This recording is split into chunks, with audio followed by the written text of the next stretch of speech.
We now recognize Representative Edgar Erice for his interpellation. Thank you, Madam Chair.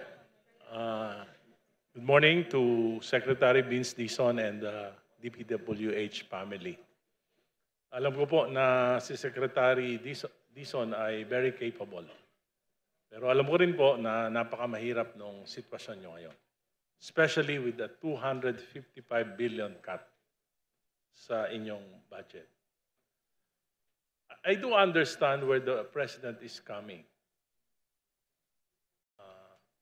Galit siya, naiiyak pa nga siya. Subalit ang aking pangamba, kung mangyayari po, babawasan natin, aalisin natin yung pondo ng flood control, yung mga matitinong flood control na matagal nang hinintay ng mga kababayan natin, matitinong flood control na matagal nang pinagplanuhan ng Department of Public Works, ay unfair naman po yun. Yun po matagal naghihintay. Pero dahil kila Congressman Saldico na inuna yung mga kalokohan, pinabayaan din naman ng Executive Department. 3 years, 2023, 2024, 2025, 1.47 trillion in diversion, in insertion, pinabayaan din ng Executive. Tapos ang maghihirap ngayon, yung mga kababayan nating babahain sa susunod na taon. At ang solusyon, itutuloy yung mga nakaraan. Yung mga nakaraan palpak, dun sa aking distrito, lahat palpak. Yung matitinong proyekto, wala. Ngayon, itutuloy yung palpak. Pagkatapos, hihinto yung matitino. I do understand where the President is coming, but there must be also some sense of reason in providing funds for these flood control projects. Alam niyo po, dami nagte-text sa akin, Kong Egay, ayusin niyo naman yung baha dito sa aming lugar. Kong Egay, ayusin niyo naman yung problema namin dito hanggang leeg, lampas nao na yung baha. Punong-puno ng basura, burak yung aming mga creeks. Ano po isasagot natin? Sabihin natin, ayaw ni Presidente yan, kaya magtiis muna tayo ng 1 taon. Muli, nabahain.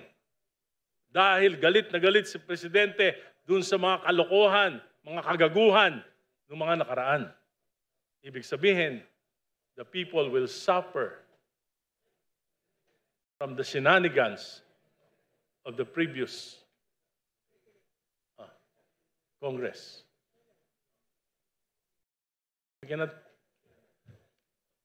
We should consider this.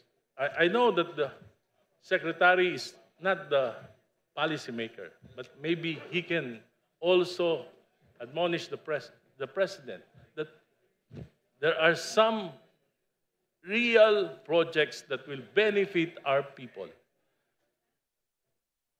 Sir Secretary, Madam Chair, next year, pagbaha, walang mangyayari, gagrabe pa. Kung hindi lalo na dito sa Metro Manila. Pag dumabi ang baha, nahihirapan yung mga tao, anong gagawin natin? Magagalit tayo uli? Iiyak tayo uli?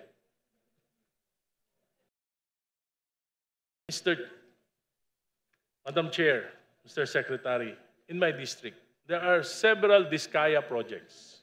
I found out, nag-research po ako, sponsor nung nakaraang kinatawan ng aking distrito, 5%, 25%, 45% completed. Iniwanan na po lahat ng mga subcontractors. Nakatiwangwang, mahihirapan po yung aking mga kababayan. Ano po ang gagawin natin dito? Iniwanan na. At hindi naman natin sila maobligan, yung mga subcontractors, sapagkat wala nang lisensya na gagamitin. Pinahiram sa kanilang lisensya ng Diskaya. Marami pong problema. Kaya po kinakailangan, bago tayo magdesisyon, ay pakaisipin natin. Thank you, Mr. Madam Chair, Mr. Secretary. Madam Chair, may I? Please go ahead. Madam Chair, may I? Thank you po, Madam Chair, for the inputs of the Honorable Representative from Caloocan. Unang-una po, naiintindihan ko po yung pinanggagalingan ng ating kaibigang si Kong Egay Erice. Pero siguro po, para lang po ma-articulate ko din po ang pinanggagalingan naman ng ating Pangulo. Ang sinasabi lang po ng ating Pangulo dito, siguro po dapat, pause muna tayo sa DPWH. No, dahil nga po sa laki ng problemang dinatnan natin dito ngayon. At sa napakabigat na utos po ng Pangulo na linisin ang ahensya from within. No, tingin ko po, I can see the wisdom of our President. Hindi naman po ibig sabihin nun ay wala ng flood control. Unang-una po, para po sa Metro Manila, meron naman pong budget din po ang MMDA para sa flood control. So hindi naman po totoo na zero. At again, meron din pong budget ang foreign assisted projects natin tulad po ng mga flood control natin sa bandang Marikina area, Pasig Marikina area. Tuloy naman po yon. Pero dito po kasi sa locally funded, dahil po sa extent ng nakita ng ating Pangulo, tingin ko po ang pinanggagalingan niya, dapat, teka, wag muna. At sa 2027 budget, ang utos na rin po ng ating Pangulo, gawin na natin ito ng tama. Halimbawa po, marami po sa mga ininspeksyon mismo ng ating Pangulo ng mga flood control projects. At hindi siya magtataka kung ito din ang makikita natin sa iba pang mga flood control projects sa ubang bansa. Ni plano po, wala. Wala pong engineering. Kahapon lang po, ako po yung nasa La Union.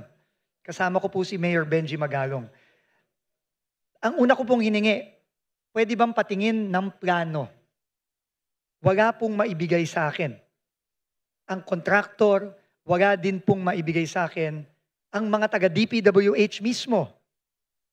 Sabi ko nga po, kung maliit nga na bahay po, kailangan ng plano. Paano pa yung flood control na worth hundreds of millions? So ang sabi ho ng Pangulo, kailangan ayusin na muna natin ito. At ang magiging proposal po ng ating Pangulo moving forward, lalo na po sa susunod na taon, kapag nagsimula na naman tayo ng ating budget process, dapat po manggaling na po talaga sa ibaba ang plano. Mula po sa ating local development councils, papunta sa provincial development council, papunta sa regional development councils. Hindi po yun nangyayari ngayon. Hindi po yun ang nangyayari. Nung ako po'y nasa Mindoro, sabi po ni Governor Dolor, hindi po niya alam na mayroong gagawing flood control project doon. Sabi nga ho niya, ni building permit, hindi nga daw po kumuha yung kontratista ng flood control na yon. So wala pong plano. Hindi po nakaakma sa plano ng probinsya yung flood control na yon. Siya po ay lumabas na lang po para pong kabuti. Yun po ang description ni Governor Dolor doon sa flood control sa Mindoro. So tingin ko po, yun po ang pinanggagalingan ng Pangulo. Reset po tayo. Yun po ang kanyang rekomendasyon. At sa 2027 budget po, gawin na po natin ang tama. Magsimula po ang pagpaplano sa local, papunta sa provincial, sa regional, at tama po natin yung obviously, hindi po tamang sistema na nangyari nitong mga ilang taon nang lumipas dito, hindi lamang sa flood control, kundi sa iba pang mga proyekto ng DPWH. Madam Chair, just a short rejoinder. Alam niyo po, yung MMDA po, walang absorptive capacity. Pangalawa, 4 billion lang po ang budget nila. At ang dredging po, binigay nila natin sa DPWH, wala pong programa ang DPWH sa dredging. Alam niyo po, dito sa Metro Manila, hindi namin problema yung mga river basin dahil meron naman po kayong mga foreign assisted project. Ang problema namin dito yung 260 plus na mga waterways, mga natural waterways na punong-puno ng silt at basura. Ang ibig ko pong sabihin, ano ang gagawin ng gobyerno natin ngayon? Papabayaan ba natin na isang taon muli na hindi magagalaw itong mga natural waterways na ito? Kaya po, yan po yung malaking hamon sa DPWH. Yung mga natural waterways. Maybe, I don't think that you can oblige the MMDA na sila yung gumawa nito dahil wala silang absorptive capacity at wala rin silang pondo. Salamat po. Thank you. Please reply. Madam Chair, may I? Madam Chair, tama po si Congressman Erice po. No? In fact, in-inform lang po ako ng ating team na para po sa dredging at desilting, pwede pong gamitin ang operational expenditure budget ng DPWH. Admin. So, pwede po natin gamitin ito at nakikita ko po ang importance po talaga nito. In fact, si Mr. Ramon Ang po mismo, siya nagsabi nga, siya nagagastos eh. No, kasi importante po ang pag-dredge, ang paglilinis ng ating mga estero, ng ating mga rivers, lagong-lalo na sa ating mga magagaking syudad tulad ng Metro Manila. So, meron po tayong pondo kung, Madam Chair, sana na lang po, wag na pong nating bawasan para magamit po natin yon in coordination with our local government counterparts para po malinis natin itong mga estero natin. Pati daw po yung mga pagdidemolish ng mga illegal structures sa ating mga estero, pwede daw pong gamitin ito para doon. We can just request from your office. Opo, pwede po. Thank you. Pwede po, Madam Chair. Thank you very much, Representative Erice. Before we move to the next interpellator, may tanong lang po yung ating mga kasamahan. Just to confirm po from the department, apart from the flood control, did you also remove from the proposed budget drainages? Kasi marami pong mga natanggal din po na drainage canals na locally funded. Pagka po kaparte siya ng mga road projects, no? Yung mga 001 projects natin, nandun pa rin po ang drainage component nung mga road projects na yon.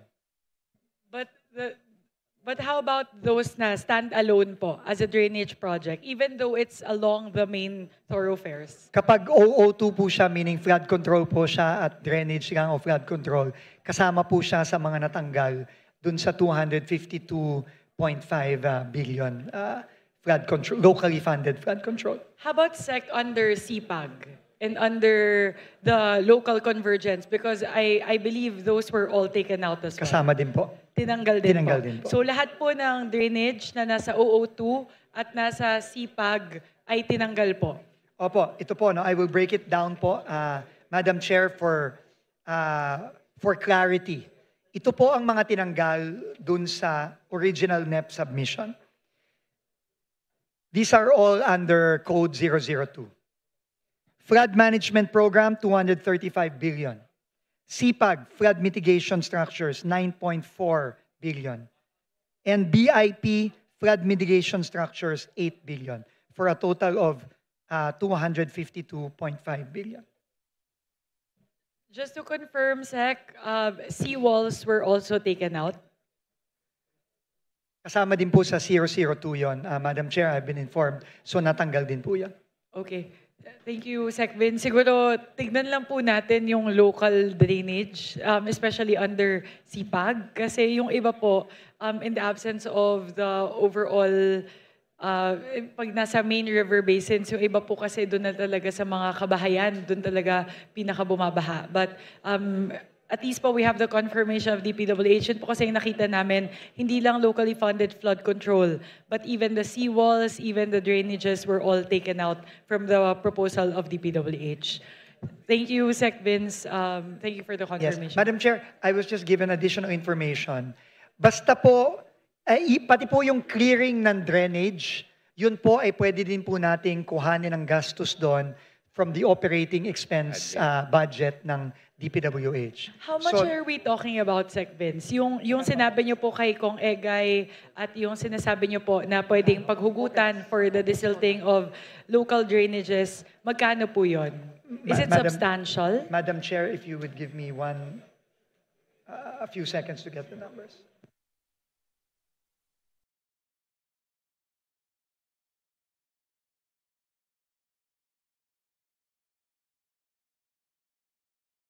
There is an available 16 billion pesos po under the operating expense budget of DPWH, kung saan po pwedeng kuhanin yung mga na-mention po ni Kong Egay, pati na rin po ang clearing ng drainages. How would that 16 be billion. accessed po? There would need to be a proposal. Where does the request or the proposal need to emanate?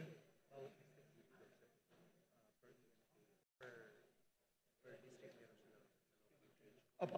Magbibigay po ng allocation ang bibigyan po ng allocation ng bawat district. At syempre po, kung meron pong request ang ating mga district representatives, ay yun po ay pipilitin po nating ma-entertain budget per meeting po. So it will be lodged within the respective district Districts. engineering offices. Opo. Yes. Pero at 16 billion, if you split it across all Maliit the po yan. DEOs across Yeah the po. country, especially in the most flood-prone provinces, baka po hindi po sapat yun. But we'll take that into consideration. Thank you very much po, Sec Vince. My apologies to our colleagues. That was a question kasi that was being posed by many of our colleagues, Sec Vince. So at least we're clear Opo. na yun po yung mga tinanggal. Lahat po ng Opo. OO2, lahat ng SIPAG na flood control, BIP din po. seawall at drainages. Pati po BIP din po. Pati sa BIP. BIP. BIP, tanggal din. Yes. Thank you. Thank you.